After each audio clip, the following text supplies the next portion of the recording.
आज आहे शनिवार दिनांक 18 ऑक्टोबर 2025। आज सायंकाळी प्रदोष काळामध्ये अर्थात 7:16 ते रात्री 8:20 वेळेमध्ये या प्रकारे प्रत्येकाने घरच्या घरी धनत्रयोदशी पूजा अवश्य करा। धनत्रयोदशीला आपल्या हिंदू धर्मामध्ये विशेष महत्त्व आहे आणि असे मानले जाते की धनत्रयोदशीला देवी लक्ष्मीची पूजा केल्यामुळे घरामध्ये धनधान्य सुखसमृद्धी येते।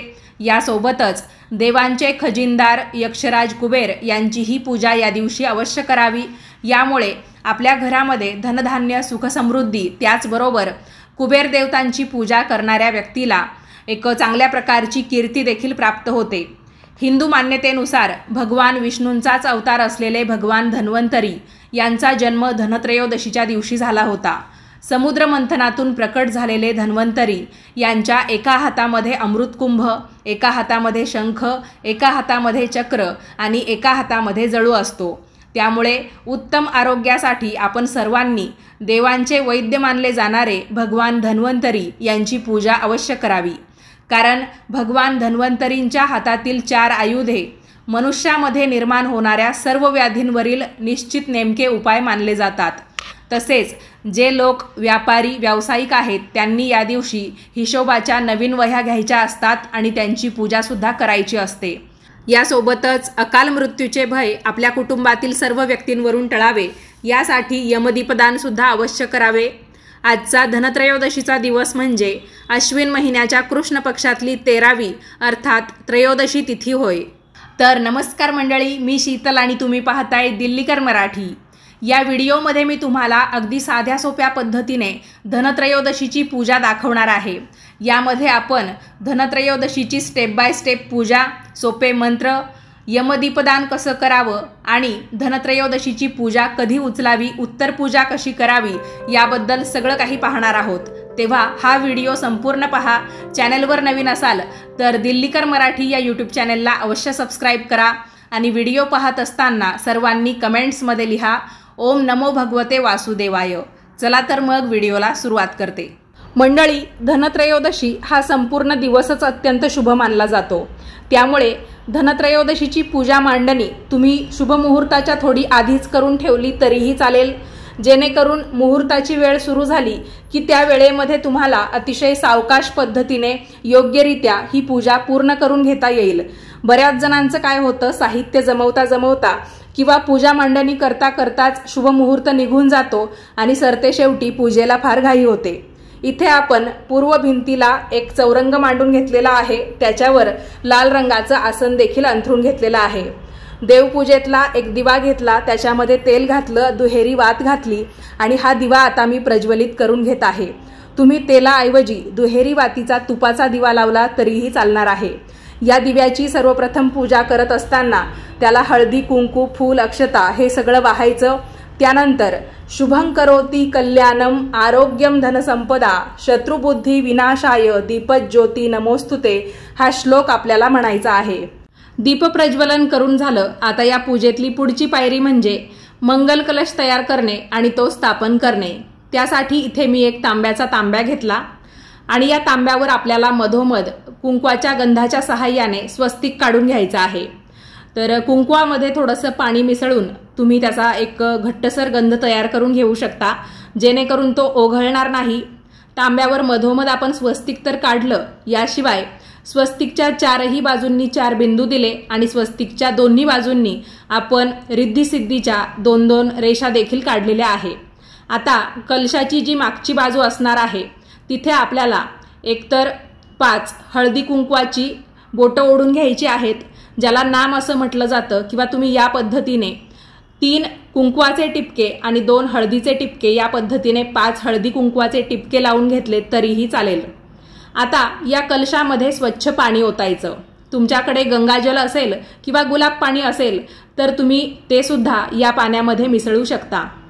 त्यानंतर या पाण्यामध्ये आपल्याला काही द्रव्य टाकायची आहेत, जसं की एक नाणं, सुपारी, हळदी कुंकू, फूल, अक्षता याप्रमाणे। तर कलशामध्ये आपण जे जे साहित्य टाकतो तर त्या सर्वांना एकत्रितपणे द्रव्य असं म्हटलं जातं। आता या कलशामध्ये आपल्याला चैतन्याचं प्रतीक म्हणून पानं लावून घ्यायची असतात। तुम्ही विड्याच्या पानांऐवजी आंब्याच्या पानांचा वापर केला तरीही चालतं। म्हणजे मंगल कलशाची स्थापना करत असताना किंवा स्थापनेपूर्वी तो तयार करत असताना आपण कलशामध्ये विड्याची पानं किंवा आंब्याची 5 पानं किंवा 5 प्रकारच्या 5 फळझाडांची अथवा फुलझाडांची पानं एकत्रित करून लावली तरीही चालतं। तर इथे मी खाऊची म्हणजेच नागवेलीची पानं, ज्यांना आपण विड्याची पानं म्हणतो, तर ती लावून घेतलेली आहेत 5 या संख्येमध्ये। त्याचबरोबर एक पाण्याने भरलेला आणि शेंड्या असलेला नारळ घेतला, त्याच्यावर कुंकवाचा गंध लावून घेतला। नारळाची शेंडी म्हणजे देठाची बाजू वर आली पाहिजे अशा पद्धतीने तो नारळ आपण या मंगल कलशामध्ये ठेवलेला आहे। त्याच्यानंतर जिथे आपण पाट किंवा चौरंग मांडून घेतलेला आहे त्याच्यावर आसन अंथरलेला आहे, तर तिथे आपल्या डाव्या हाताला म्हणजे देवांची ती उजवी बाजू येईल अशा पद्धतीने मंगल कलश ठेवायचा आहे। मंगल कलशाच्या खाली आपल्याला मुठभर तांदूळ ठेवून त्याच्यावर हळदी कुंकू वाहून मगच हा मंगल कलश तिथे स्थापन करायचा असतो। मंगल कलशाची पूजा आपण नंतर करूया, फक्त आपण मांडणी अगोदर करून घेत आहोत। आपण करत असलेली धनत्रयोदशीची पूजा निर्विघ्नपणे पार पडावी यासाठी देवी देवतांचे आवाहन करत आपल्याला आचमन आणि संकल्प हा विधी करायचा आहे। सुरुवातीला आपण आचमन करणार आहोत, त्यानंतर संकल्प। आचमन करण्यासाठी डाव्या हाताने उजव्या तळहातावर एक पळीभर पाणी घेऊन मंत्र म्हणायचा ओम केशवाय नमः आणि ते पाणी पिऊन घ्यायचं। त्यानंतर दुसऱ्यांदा सुद्धा आपल्या उजव्या तळहातावर डाव्या हाताने पळीभर पाणी घ्यायचं, मंत्र म्हणायचा ओम नारायणाय नमः आणि ते पाणी पिऊन घ्यायचं। तिसऱ्यांदा पुन्हा आपल्या उजव्या तळहातावर डाव्या हाताने पळीभर पाणी घ्यायचं, मंत्र म्हणायचा ओम माधवाय नमः आणि ते पाणीसुद्धा पिऊन घ्यायचं। त्यानंतर आपला हात स्वच्छ कापडाने पुसून घ्यायचा। आता चौथ्यांदा पुन्हा आपल्या उजव्या तळहातावर एक पळीभर पाणी घ्यायचं, मंत्र म्हणायचा ओम गोविंदाय नमः आणि ते पाणी खाली ताम्हणामध्ये सोडायचं। आचमन करून झालं, आता संकल्प करूया। त्यासाठी आपल्या उजव्या तळहातावर पहिल्यासारखंच एक पळीभर पाणी घ्यायचं, त्याच्यामध्ये हळदी कुंकू फूल अक्षता हे सगळं साहित्य ठेवायचं। सुरुवातीला आपलं नाव सांगायचं, शक्य झालं तर गोत्राचं नाव सांगा, आपण कोणती पूजा करतोय ती कशासाठी करतोय हे सगळं सांगून झालं की ती पूजा निर्विघ्नपणे पार पडावी यासाठी श्री गणेशांना, त्याचबरोबर आपली कुलदेवी, कुलदेव, इष्टदेवता, ग्रामदेवता, स्थानदेवता, भगवान श्री हरिविष्णू या सगळ्यांकडे आपल्याला एक प्रकारे साकडं घालायचं आहे, आवाहन करायचं आहे आणि त्यानंतर अविघ्नमस्तु म्हणजेच काय निर्विघ्नपणे ही पूजा पार पडू दे असं म्हणत ते पाणी ताम्हणामध्ये सोडायचं आहे। त्याच्यानंतर या धनत्रयोदशीच्या पूजा मांडणीमध्ये आपण ज्या ज्या देवी देवतांची स्थापना करणार आहोत त्या सर्व देवी देवतांना एक एक करून आपल्याला स्नान घालून घ्यायचं असतं। सुरुवातीला आपण श्री गणेशांनाच मान देतो, म्हणजे कोणतीही पूजा असेल तरी पहिला मान श्री गणेशांचा असतो। त्यामुळे गणपती बाप्पांची मूर्ती घ्यायची, मूर्ती नसेल तर तुम्ही सुपारी देखील घेऊ शकता। तर पाण्याने आपल्याला श्री गणेशांना ओम गंग गणपतये नमः म्हणत म्हणत स्नान घालून घ्यायचं आहे। इथे तुम्ही पाहू शकता मंगल कलशाच्या उजव्या बाजूला म्हणजे आपल्या उजव्या हाताला आपण तांदळाच्या 3 लहान लहान राशी करून घेतलेल्या आहेत। त्यातल्या मंगल कलशाच्या अगदी शेजारच्या म्हणजे पहिल्याच राशीवर आपण श्री गणेशांची स्थापना करून घेतलेली आहे। याच्यानंतर आपण ताम्हणामध्ये थोड्याशा अक्षता ठेवून त्याच्यावर आपल्या देवघरातली रंगनाथ रूपी बाळकृष्णाची मूर्ती ठेवत आहोत। आता तुम्ही म्हणाल धनत्रयोदशीच्या पूजेमध्ये आपण बाळकृष्णाची मूर्ती का ठेवायची? बघा, आपल्या घरी धन्वंतरी देवांचा फोटो किंवा मूर्ती बहुतेक वेळा नसतेच, तर भगवान श्रीहरी विष्णूंचाच हे अवतार आहेत, बाळकृष्ण म्हणा किंवा मोठे झाल्यावरचे श्रीकृष्ण म्हणा। तर मग या बाळकृष्णांना आपण धनत्रयोदशीच्या दिवशी धन्वंतरी देव म्हणून पूजणार आहोत। त्यामुळे तुम्हाला फोटो आणायचा नसेल किंवा तुमच्याकडे तो नसेल तर आपल्याकडे असणाऱ्या साहित्यामध्ये सुद्धा पूजा कशी करायची हे आता तुम्हाला समजलं असेल। तर या बाळकृष्णांनाच आपण या दिवशी धन्वंतरी देव मानूया। त्यांना देखील स्वच्छ पाण्याने स्नान घालून घेतलं। त्यांचं स्नान घालत असताना ओम नमो भगवते वासुदेवाय हा मंत्र सतत म्हणत राहायचा। थोडक्यात काय, प्रत्येक देवी देवतेचं स्नान चालू असताना आपण ते मुक्याने घालायचं नाही, त्यांचं नामस्मरण मनातल्या मनात आपण करत राहिलो तर पूजेतून आपलं लक्ष विचलित होणार नाही। तांदळाच्या दुसऱ्या राशीवर तुम्ही पाहिलं असेल आपण धन्वंतरी देवांची स्थापना केली। आता धनाची देवी लक्ष्मी तर लक्ष्मी देवीचं स्नान आपण करून घेत आहोत। स्वच्छ पाण्याने आपण देवी लक्ष्मीला तसेच तांब्याच्या श्रीयंत्राला स्नान घालून घेत आहोत। तुमच्याकडे या प्रकारे श्रीयंत्र नसेल, दुसऱ्या प्रकारचं असेल तर त्यालाही तुम्ही स्वच्छ पाण्याने स्नान घालून घेऊ शकता। देवी लक्ष्मीचं स्नान घालत असताना जय माता दी किंवा ओम श्री लक्ष्मी देवे नमः असं तुम्ही म्हणू शकता। श्रीयंत्र म्हणजे भगवान श्रीहरी विष्णू आणि माता लक्ष्मी यांचं आसन मानलं जातं आणि हेच आसन आपण श्रीयंत्र म्हणून पूजतो। तर त्याला सुद्धा खूप महत्त्वाचं कारण आहे, कारण त्याचा जो काही प्रभाव आहे तो इतका फायदेशीर असतो की नुसती आपण त्यांच्या आसनाची जरी पूजा केली तरी आपल्या घरामध्ये धनाची प्राप्ती होते, धन येण्याचे मार्ग खुले होतात। तर इथे आपण या श्रीयंत्रावर देवी लक्ष्मीची स्थापना करून घेतलेली आहे। तर तुम्हाला आता दिसलं असेल की तांदळाची जी तिसरी लहानशी रास होती त्याच्यावर आपण पहिल्यांदा श्रीयंत्र ठेवलं आणि त्याच्यावर देवी लक्ष्मीची मूर्ती ठेवलेली आहे। कुबेर देवांचा फोटो तुम्हाला या मोठ्या फोटोमध्ये दिसत असेल, त्याच्यामध्ये माता लक्ष्मीचा देखील फोटो आहे, सरस्वती देवीचा फोटो आहे, श्री गणपतींचा फोटो आहे आणि खाली जे आहेत ते यक्षराज कुबेर, ज्यांना देवी देवतांचे खजिनदार म्हणून ओळखले जाते। आता देवी सरस्वतीची पूजा तर या दिवशी करत नाही, पण फोटो ज्या प्रकारे मिळाला मग त्या पद्धतीने घेऊन तो या पूजा मांडणीमध्ये मी ठेवायचं ठरवलं। तर मग तुमच्याकडे सुद्धा असा भगवान धन्वंतरी, देवी लक्ष्मी, कुबेर, श्री गणपती यांचा एकत्रित फोटो असेल तर त्याच्यावर फुलाच्या मदतीने पाणी शिंपडा, स्वच्छ कापडाने तो पुसून घ्या आणि त्यानंतर कलशाच्या शेजारी भिंतीला टेकून आपण तो ठेवू शकतो। गणपती बाप्पांना हळदी कुंकू लावून घेतलं, ओला गंध आपल्याला लावायचा आहे।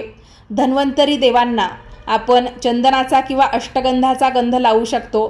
त्याच्यानंतर धनाची देवी लक्ष्मी आणि तुम्ही जर श्रीयंत्र ठेवलेलं असेल तर त्यांना हळदी कुंकवाचा गंध आपल्याला लावायचा आहे। कुबेर देवांना आपण चंदनाचा गंध लावून घेणार आहोत। तर अशा पद्धतीने सर्व देवी देवतांना गंध लावून झाला। आता आपल्याला पुढची पूजा मांडणी करायची आहे। तर माझ्याकडे अशा पद्धतीने छोट्या छोट्या माळा आहेत मूर्तींसाठी घेतलेल्या, तर त्याही मी घालून घेतल्या।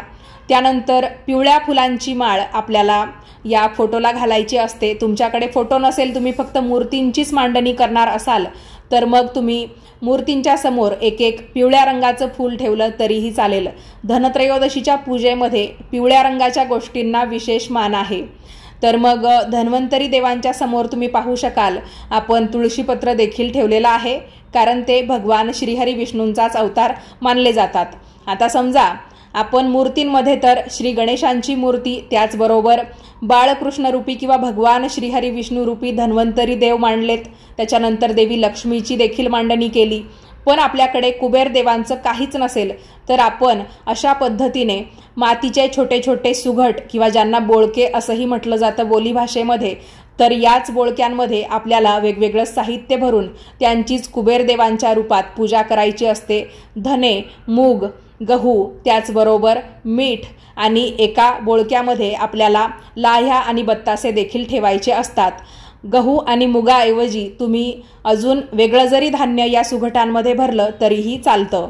धनत्रयोदशीच्या दिवशी सोनं, चांदी, तांब्या पितळेच्या वस्तू खरेदी करण्याला विशेष मान आहे। तर इथे मी आमच्याकडे असणारी एक चांदीची प्लेट घेतली, चांदीचा चमचा देखील होता तोही त्यामध्ये ठेवला, सोन्याचे जे दागिने होते ते ठेवले, त्याचबरोबर काही पैसे देखील ठेवले। तुमच्याकडे सुद्धा जे काही असेल ते तुम्ही या पूजा मांडणीमध्ये धनाचं प्रतीक म्हणून ठेवू शकता। 2 विड्याची पानं घेतली, देठाची बाजू देवाकडे केली, एका पानावर कुंकू टाकलं, दुसऱ्या पानावर हळद टाकली। सौभाग्याचं प्रतीक म्हणून आपल्याला हळद आणि कुंकू अशा पद्धतीने विड्याच्या पानांवर ठेवायचं असतं। त्याचबरोबर विड्याची पानं औषधी आहेत, आयुर्वेदिक आहेत, तर आपण त्या विड्याच्या पानांवर काही आयुर्वेदिक वस्तू देखील ठेवलेल्या आहेत, जसं की तुळशीपत्र, सुंठ, वेलची, लवंग, त्याचबरोबर हळकुंड, मसाल्याचे पदार्थ आपण ठेवू शकतो किंवा कडुनिंबाची पानं, अजून कोरफड असेल, त्याचबरोबर आयुर्वेदिक वनस्पतींमध्ये ज्या ज्या वनस्पती तुम्हाला मिळतील त्यांची पूजा तुम्ही करू शकता। आपण धनत्रयोदशीच्या दिवसापासून अभ्यंग स्नान करत असतो, तर उटणं सुद्धा आयुर्वेदिक असतं, तुम्ही पाहू शकता उटणं देखील मी ठेवलेलं आहे। गणपती बाप्पांना एका खोबऱ्याच्या वाटीमध्ये गूळ आणि थोडीशी हरभऱ्याची डाळ या पद्धतीने नैवेद्य दाखवलेला आहे। सगळ्यात पहिल्यांदा आता आपण कलशाची पूजा केली, कलशाला हळदी कुंकू फूल अक्षता वाहिल्या, ओम कलशदेवताभ्यो नमः म्हणून कलशाची पूजा केली, त्यांना धूपदीपांनी ओवाळून घेतलं। त्यानंतर वक्रतुंड महाकाय सूर्यकोटी समप्रभ निर्विघ्नं कुरु मे देव सर्व कार्येषु सर्वदा म्हणत गणपती बाप्पांची पूजा केली। ओम नमो भगवते वासुदेवाय म्हणत धन्वंतरी देवांची पूजा केली। आपण ओम श्री धन्वंतराय नमः असं म्हणत देखील त्यांची धूपदीपांनी ओवाळून पूजा करून घेऊ शकतो। त्यानंतर या देवी सर्व भूतेषु लक्ष्मी रूपेण संस्थिता नमस्तस्ये नमस्तस्ये नमस्तस्ये नमो नमः म्हणत देवी लक्ष्मीला देखील ओवाळून घ्यायचं आहे। यानंतर फोटोमध्ये असणाऱ्या श्री कुबेरांची देखील आपल्याला धूपदीपांनी ओवाळून पूजा करायची आहे। तुमच्याकडे श्री कुबेरांचं काहीच प्रतीक नसेल तर आपण या पद्धतीने पूजा मांडणीमध्ये जे 5 किंवा 7 या संख्येमध्ये सुघट मांडलेले असतात त्याच्यावरच आपण हळदी कुंकू फुलं अक्षता वाहून ओम यक्षाय कुबेराय वैश्रवणाय नमो नमः असं म्हणत त्या सर्व सुघटांना धूपदीपांनी ओवाळून घ्यायचं। ताटामध्ये आपण जे काही धनाचं प्रतीक ठेवलेलं होतं जसं की सोनं नाणं असेल किंवा तांब्या पितळेची चांदीची वगैरे भांडी असतील तर त्याच्यावर सुद्धा कोरडंच हळदी कुंकू वाहायचं, अक्षता वाहायच्या आणि त्यांना सुद्धा धूपदीपांनी ओवाळून घ्यायचं। सौभाग्याचं प्रतीक म्हणून आपण जी पानं ठेवलेली होती तर त्यांनाही ओवाळून घ्यायचं। आपल्या आयुर्वेदाचं प्रतीक म्हणून आपण ज्याही जिन्नसा ठेवलेल्या आहेत तर त्यांना देखील धूपदीपांनी ओवाळून घ्यायचं। याच्यानंतर आपल्याला घंटीला सुद्धा हळदी कुंकू फुलं अक्षता वाहायच्या असतात किंवा चंदनाचा गंध घंटीला लावला तरीही चालतं। आपण याच्यानंतर नैवेद्य ठेवत आहोत तर नैवेद्यामध्ये या दिवशी पांढऱ्या रंगाची मिठाई किंवा पिवळ्या रंगाचा जो नैवेद्य असतो त्यांना फार महत्त्व दिलं जातं। आपण पिवळ्या रंगाची फळं, मिठाई किंवा आपल्याला घरगुती जे काही बनवता येईल त्यांचा देखील नैवेद्य दाखवू शकतो।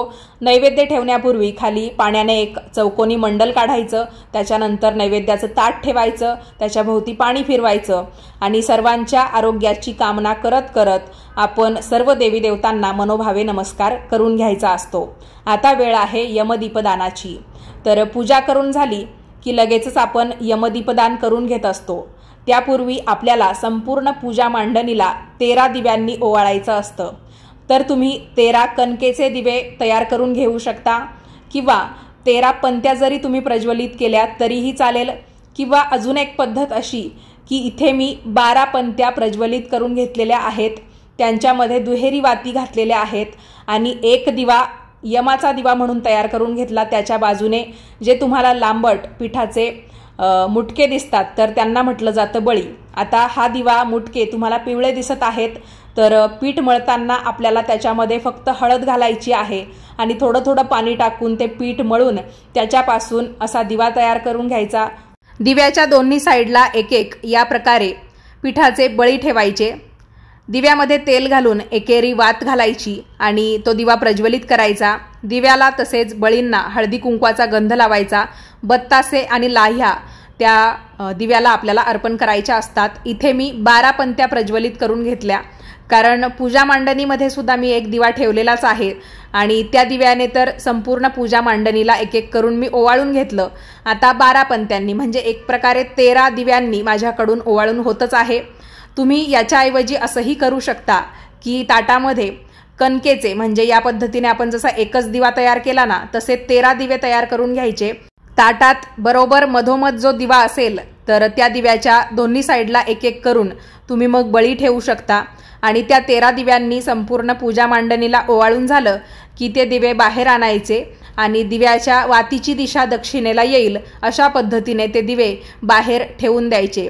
मग तुम्हाला मी एक कल्पना सांगू इच्छिते की जिथं आपलं तुळशीचं वृंदावन असतं, तुळस आपण जिथे ठेवलेली असते त्याच्या साईडला खाली अशा पद्धतीने रिकामी जागा असते तर तिथे आपण स्वस्तिकच्या आकारामध्ये ते पिठाचे सगळे दिवे ठेवून द्यायचे। फक्त त्यांची जी ज्योत आहे ती दक्षिण दिशेला येईल याची काळजी घ्यायची। किंवा मग तुम्ही पंत्याच लावलेल्या असतील, पंत्यांनीच ओवाळलेलं असेल तर पंत्या तुम्ही जिथे जिथे अंधार असेल तिथे तिथे लावून देऊ शकता आणि फक्त हा जो कणकेचा दिवा असेल जो आपण यमाचा दिवा म्हणून बनवला तर तो मग दक्षिण दिशेला तुम्ही घराच्या बाहेर कुठेही एका मोकळ्या जागेत ठेवून देऊ शकता। त्याला वाहिलेल्या ज्या काही अक्षता असतात किंवा साळीच्या लाह्या, बत्तासे हे सगळं पुन्हा तिथे आपल्याला ठेवून द्यायचं असतं. अकाल मृत्यूचं भय टळावं यासाठी आपल्याला यमराजाकडे त्यावेळा प्रार्थना देखील करायची असते. आता मी तुम्हाला अगदी थोडक्यात यमदीपदानाची किंवा हा यमाचा दिवा का लावला जातो याची कथा सांगते. बघा, कथित भविष्यवाणीप्रमाणे हेमराजाचा पुत्र आपल्या 16व्या वर्षी मृत्युमुखी पडणार असतो. आपल्या पुत्राने जीवनाची सर्व सुख उपभोगावीत म्हणून राजा आणि राणी त्याचे लग्न करतात. लग्नानंतर 4था दिवस हा तो मृत्युमुखी पडण्याचा भयंकर दिवस असतो. या रात्री त्याची पत्नी त्यास झोपू देत नाही. त्याच्या अवतीभवती सोन्या चांदीच्या मोहरा ठेवते. महालाचे प्रवेशद्वारसुद्धा ती सोन्या चांदीने भरून ठेवते, म्हणजे सजवते एक प्रकारे. सर्व महालामध्ये मोठमोठ्या दिव्यांनी लखलखीत प्रकाश केला जातो. ती त्याला वेगवेगळी गाणी आणि गोष्टी सांगून जागे ठेवते. जेव्हा यम राजकुमाराच्या खोलीमध्ये सर्परूपामध्ये प्रवेश करण्याचा प्रयत्न करतात तेव्हा त्याचे डोळे सोन्या चांदीने दिपतात. या कारणास्तव यम आपल्या जगात यमलोकात परततो. अशा प्रकारे तिने राजकुमाराचे प्राण वाचवले. म्हणून या दिवसाला यमदीपदान असेही म्हटले जाते. या दिवशी सायंकाळी घराबाहेर दिवा लावून त्याच्या वातीचे टोक दक्षिण दिशेला करतात. त्यानंतर त्या दिव्याला नमस्कार केला जातो. याने अपमृत्यू टळतो असा समज आहे. धनत्रयोदशीबद्दल अजून एक दंतकथा अशी आहे. इंद्राने जेव्हा असुरांना बरोबर घेऊन समुद्र मंथन केले तेव्हा त्यातून या दिवशी देवी लक्ष्मी प्रकट झाली होती. त्याचवेळी समुद्रातून धन्वंतरी देव अमृतकुंभ घेऊन बाहेर आले. म्हणून धन्वंतरींची देखील या दिवशी पूजा केली जाते आणि या दिवसाला धन्वंतरी जयंती असंही म्हणतात. दीपदान करून झाल्यानंतर म्हणजे बाहेर सगळ्या प्रकारचे दिवे लावून झाल्यानंतर जेव्हा आपण घरात येतो तर घरातल्या सर्व मंडळींना आपण याच पूजा मांडणीतून थोडे थोडे धने आणि गुळ हा प्रसाद वाटायचा असतो. सर्वांनी धने आणि गुळ लगेचच खाऊन घ्यायचे. त्याच्यानंतर आपण जेवण करू शकतो. धने आणि गुळ आयुर्वेदाच्या दृष्टीने किंवा आपल्या आरोग्याच्या दृष्टीने अतिशय चांगले असतात, हितकर असतात. आणि धनत्रयोदशीची पूजासुद्धा आपण एक प्रकारे आपल्या सर्वांना चांगलं आरोग्य प्राप्त व्हावं यासाठीच करत असतो. म्हणून पूजेतून सर्वांनी हा प्रसाद थोडा थोडा अवश्य खा आणि त्यानंतर मग तुम्हाला जेवण करता येईल. आता आपण धनत्रयोदशीची पूजा सर्व पाहिली. उत्तर पूजा कधी आणि कशी करायची याचा विधी मी तुम्हाला दाखवते. उत्तर पूजा विधी दाखवण्यापूर्वी एक महत्त्वाची गोष्ट तुम्हाला इथे मी सांगू इच्छिते. तुमच्यापैकी बऱ्याच जणांना कदाचित व्हिडिओमध्ये हे कन्फ्युजन झालं असेल की यमाच्या नावाने नक्की एकच दिवा लावायचा की 13 दिवे लावायचे असतात. बघा, यमाच्या नावाने आपण 13 दिवे लावले तरीही चालतं किंवा फक्त एक दिवा लावून त्याच्या दोन्ही बाजूने एक एक बळी ठेवला तरीही चालतं. म्हणजे 13 दिवे लावण्याची पद्धतसुद्धा योग्यच आहे आणि एक दिवा लावण्याची पद्धतसुद्धा योग्यच आहे. फक्त त्याच्यामध्ये आपल्याला दुहेरी वाती न घालता एकेरी वात घालायची असते. तिळाचं किंवा मोहरीचं तेल किंवा कडू प्रकारामध्ये अजून जेही तेल येत असेल ते आपण या दिव्यामध्ये घालू शकतो, चालेल. आणि हे जे दिवे असतात ते बाहेर आपण ठेवतो तर मुंग्या किंवा कुत्रे वगैरे हे दिवे खाऊ शकतात. आणि जरी त्यांनी ते खाल्ले असतील किंवा नसतील, दुसऱ्या दिवशी उचलून आपण ते कचऱ्यामध्ये टाकायचे असतात किंवा जिथे पक्षी येतात अशा ठिकाणी टाकून द्यायचे असतात. फक्त गाईला हे दिवे खाऊ घालण्याची चूक अजिबात करू नका. शनिवारी संध्याकाळी प्रदोष काळामध्ये केलेली या पद्धतीची धनत्रयोदशीची पूजा रात्रभर अशीच ठेवायची असते. आपण फळांव्यतिरिक्त जर अन्नपदार्थांचा काही नैवेद्य या पूजा मांडणीच्या समोर ठेवलेला असेल तर आपण तो 10-15 मिनिटांनी उचलून आपल्या घरातील एखाद्या सदस्याला जेवण करण्यासाठी म्हणून देऊ शकतो. आणि जर फळच असतील तर अशीच तुम्ही रात्रभर ठेवू शकता, दुसऱ्या दिवशी खायला घेऊ शकतात. उत्तर पूजा ही शक्यतो पहाटेच्या किंवा सकाळी सकाळी सूर्योदयाच्या वेळेला करण्याची पद्धत आहे. धनत्रयोदशीची पूजा आपण शनिवार दिनांक 18 ऑक्टोबर 2025 केली तर उत्तर पूजा आपल्याला रविवार दिनांक 19 ऑक्टोबर 2025 करायची आहे. तर मग पहाटे किंवा सकाळी सूर्योदयाच्या वेळेला जेव्हाही तुम्ही उत्तर पूजा कराल तर उत्तर पूजा करणाऱ्याचं स्नान झालेलं असणं फार आवश्यक आहे. सुरुवातीला पूजा मांडणीतला दिवा लावून घ्यायचा, त्याच्यानंतर कलश उचलायचा, जागेवर ठेवायचा. त्या कलशाला हळदी कुंकू फुलं अक्षता वाहायच्या आणि त्यानंतर पूजा मांडणीमध्ये जे जे देवी देवता आहेत त्यांना देखील गंध फुलं आणि अक्षता आपण वाहून घ्यायच्या आहेत. फुलं नाही वाहिली तरी चालेल, पण फुलांच्या ऐवजी तुम्ही अक्षता देखील त्याच कारणासाठी वाहायच्या असतात. कारण जेव्हा आपण कोणत्याही पूजेचं विसर्जन किंवा उत्तर पूजा करतो तर त्यामध्ये अक्षता वाहून विसर्जन करण्याची एक पद्धत असते। आता बघा, देवी देवतांना आपण गंध वाहिला, त्याच्यानंतर अक्षता वाहिल्या।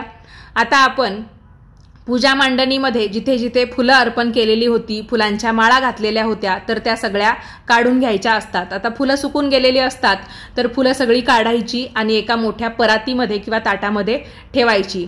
त्याच्यानंतर या पूजा मांडणीमध्ये आपण जी पानं ठेवलेली होती, त्याचबरोबर आयुर्वेदिक जिन्नसा ठेवल्या होत्या, त्या सुद्धा एक एक करून काढून घ्यायच्या असतात। जी हळदी कुंकवाची पानं होती तर तीही याच परातीमध्ये आपण ठेवणार आहोत। तुम्ही सुद्धा एक मोठं भांडं घ्या आणि त्याच्यामध्ये हे निर्माल्य काढून घ्या। आयुर्वेदिक ज्या गोष्टी असतात तर त्या आपल्याला थोडंफार जेव्हा सर्दी पडसं होतं किंवा छोटे मोठे आजार होतात आणि ते आजार आपण बऱ्याच वेळा घरगुती काही औषधी जिन्नसा खाऊन सुद्धा बरे करू शकतो, तर त्यावेळेस तुम्हाला नक्कीच कामात येतील। तुळशीपत्र असेल, कडुनिंबाची पानं असतील तर ती तुम्ही याच निर्माल्यामध्ये ठेवलीत तरीही चालेल। ही जी विड्याची पानं असतात तर ती सुद्धा आपल्या आरोग्यासाठी खूप हितकर आहेत। जेव्हा आपल्याला कफ होतो तर त्यावेळेस आपण ही विड्याची पानं स्वच्छ धुवून पाण्यामध्ये उकळवायची असतात आणि ते पाणी आपण थोडं थोडं करून प्यायचं असतं। तर त्याच्यासाठी तुम्हाला ही पानं सांभाळून ठेवायची असतील तर नक्कीच ठेवा। निर्माल्य म्हटलं की आपण ते सगळं टाकूनच देत असतो, तर तुम्हाला यातल्या ज्या ज्या गोष्टींचा पुनर्वापर करता येतील त्या तुम्ही साईडला करून ठेवू शकता। पैसे असतील, दागिने असतील, सगळं काही व्यवस्थित ठेवा। या सुघटांमध्ये जी धनं असतात तर धनं आपण आपल्या तिजोरीमध्ये थोडीशी ठेवू शकतो। बाकीची धनं आपण जिथे आपला बाग बगीचा असतो किंवा कुंड्या असतात झाडांच्या तर तिथल्या मातीमध्ये आपण ती धनं पेरून द्यायची असतात। आणि त्याच्यानंतर जी कोथिंबीर येते, धनं उगवतात त्याच्यापासून कोथिंबीर तयार होते, तर ती कोथिंबीर आपण आपल्या घरामध्ये जे काही पदार्थ बनवतो तर त्याच्यामध्ये खाऊ शकतो, इतरांना ती वाटायची नसते। बाकी सुघटांमध्ये जे जे काही आपण भरलेलं आहे तर ते सगळं आपल्याला पुन्हा लक्ष्मीपूजनाला कामात येणार आहे। त्याच्यामुळे धनसुद्धा तुम्हाला लगेचच कुंड्यांमध्ये पेरायची नसतील, तर लक्ष्मीपूजन होईपर्यंत हे सगळे सुघट आहे तसेच राहू द्या आणि लक्ष्मीपूजनाच्या मांडणीमध्ये तुम्ही याच पद्धतीने पुन्हा ते मांडू शकता। कारण लक्ष्मीपूजनाची पूजा यातल्या थोड्याफार फरकाने वेगळी असते, त्याच्यामुळे हे सगळे सुघट तुम्हाला पुन्हा कामात येणार आहे। एकदा की लक्ष्मीपूजन झालं की त्यानंतर आपण त्या सुघटातल्या साहित्याचं काय काय करायचं तर मग ते तुम्ही आपल्या लक्ष्मीपूजनाच्या व्हिडिओमध्ये पाहून घ्या। आता हे जे तांदूळ असतील तर हे सुद्धा आपल्याला निर्माल्याच्या या गोष्टींमध्येच काढून घ्यायचे आहे। तर तुम्हाला दिसत असेल सगळं साहित्य मी व्यवस्थितपणे काढून घेतलेलं आहे। जेव्हा आपण उत्तर पूजेला सुरुवात करतो, देवी देवतांना गंध लावतो, त्यांच्यासमोर दिवा लावतो, कलश हलवतो, तर त्यावेळेस एकदा मनोभावे आपण हात जोडून पूजा करताना काही चूक झाली असेल, मंत्र म्हणताना काही चूक झाली असेल, म्हणजे पूर्ण पूजा करताना थोड्याफार ज्या काही चुका आपल्याकडून झालेल्या असतील कळत नकळतपणे, तर त्याच्यासाठी देवाकडे आपल्याला मनोभावे प्रार्थना करायची आहे। माझं अज्ञान समजून माझ्या या चुका तुम्ही पदरात घ्या असं आपल्याला म्हणायचं असतं। आता निर्माल्य तर आपण बाहेर सगळं कुठे कुठे टाकायचं, कुठे कुठे ते ठेवायचं ते पाहणार आहोत। त्यापूर्वी या पूजा मांडणीमध्ये आपण ज्या ज्या देवी देवतांची स्थापना केली होती त्या सर्वांना एक एक करून स्नान घालून घ्यायचं आहे। एकदा की त्यांचं स्नान झालं की त्यानंतर आपण देवघरातल्या बाकी देवी देवतांना देखील स्नान घालून घ्यायचं आणि त्यांना पुन्हा देव्हाऱ्यामध्ये स्थापन करून द्यायचं असतं। तर सकाळी सकाळी आपली ही एक देवपूजाच होते असा आपण अर्थ घेऊ शकतो। वक्रतुंड महाकाय सूर्यकोटी समप्रभ निर्विघ्नं कुरु मे देव सर्व कार्येषु सर्वदा ओम नमो भगवते वासुदेवाय। या देवी सर्वभूतेषु लक्ष्मी रूपेण संस्थिता नमस्तस्ये नमस्तस्ये नमस्तस्ये नमो नमः। सर्वमंगल मांगल्ये शिवे सर्वार्थ साधिके शरण्ये त्र्यंबके गौरी नारायणी नमोस्तुते। तर अशा पद्धतीने आपण सर्व देवी देवतांना व्यवस्थितपणे स्नान घालून घेतलं। आता हे स्नानाचं जे पाणी आहे ते आपण झाडांना घालूया आणि या देवी देवतांना देव्हाऱ्यामध्ये स्थापन करून देऊया। पूजा मांडणीमध्ये कलशाखाली जे तांदूळ होते तेही आपल्याला घ्यायचे आहेतच। याशिवाय अगरबत्तीचा जो अंगारा असतो, धुपाचा जो अंगारा असतो, ते सगळं काही निर्माल्य या परातीमध्ये घ्यायचं। आता तुम्ही पाहू शकता जे तांदूळ होते, बाहेर इथे पक्षी येतात तर त्यांना मी टाकून देत आहे। तुम्ही त्याऐवजी ते गाईला दिले तरीही चालतील। ही जी पानं फुलं आहेत सुकलेली, तर मी इथे आम्ही जी फुलझाडं लावलेली आहेत तर रिकामी जागा तुम्हाला दिसते, तर या ठिकाणी मी ती ठेवून देत आहे, टाकून देत आहे। तुम्ही सुद्धा अशाच ठिकाणी ही पानं फुलं टाका की जिथे ती कुणी पाय द्यायला किंवा ओलांडायला जाणार नाही। किंवा तुम्ही शहरी भागात राहत असाल, अशी एका साईडला पानं फुलं टाकण्याची काही सोय नसेल, तर व्यवस्थित एखाद्या बॅगेमध्ये कागदामध्ये ती भरा, गुंडाळून घ्या आणि मग कचऱ्याच्या डब्यात टाका। म्हणजे इतर जो काही कचरा आहे त्यांचा स्पर्श होणार नाही। कलशातलं पाणी झाडाला टाकायचं, तुळशीला टाकायचं नाही। त्यातलं नाणं सुपारी सांभाळून ठेवायचं आणि लक्ष्मीपूजनामध्ये वापरायचं। या पद्धतीने आपल्याला ही उत्तर पूजा करून घ्यायची असते। उत्तर पूजेत आता तुम्ही म्हणाल की फळांचा नैवेद्य काय केला, तर तो आपण घरातल्या सर्वांनी ती फळं खाऊन संपवू शकतो। म्हणजे नैवेद्य जो आहे तो घरातल्यांनी प्रसाद म्हणून खायचा असतो। तर मंडळी, तुम्हाला कशी वाटली धनत्रयोदशीची पूजा आणि उत्तर पूजा हे मला कमेंट्स करून नक्की कळवा। आज सर्वांनी या पद्धतीने आपापल्या घरी धनत्रयोदशीची पूजा करायला अजिबात विसरू नका। व्हिडिओ आवडला असेल तर व्हिडिओला लाईक करा, जास्तीत जास्त लोकांना पाठवा आणि याच पद्धतीचे नवनवीन माहितीचे धार्मिक आध्यात्मिक व्हिडिओ दररोज पाहण्यासाठी आजच आपल्या दिल्लीकर मराठी या YouTube वाहिनीला जरूर सबस्क्राईब करा। वेळात वेळ काढून व्हिडिओ पाहिल्याबद्दल खूप खूप धन्यवाद आणि शुभेच्छा।